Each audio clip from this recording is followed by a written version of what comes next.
मला असं लहानपणी वाटायचं की अरे तुम्ही मला हात लावलात तर तुमचे आई वडील डिवोर्स नाही होणार आहेत.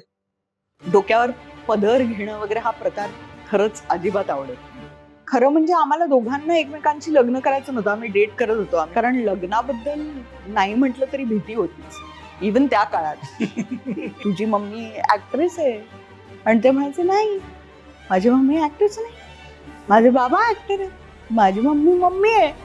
आत्ताचं पालकत्व हे खरं तर थोडं कठीण आहे आणि जर ते हो. असेल तर काय आणखी तुम्हाला कठीण आहे? मी एकदा हे आईला बोलले पण होते. मी म्हटलं की खरंच जेनेटिक फरक आहे का? लहानपणापासून कुठून येतो हा आत्मविश्वास ह्या छोट्या पुरुषांना की हे तुझंच काम आहे किंवा हे तिचंच काम आहे, हे म्हणजे आम्हाला करायची गरज नाहीये, हे कुठून येतं? पण तुम्हालाही जाणवतं का? म्हणजे अनेक लोकांना असं वाटतं की हसणारी माणसं कमी बुद्धिमान असतात.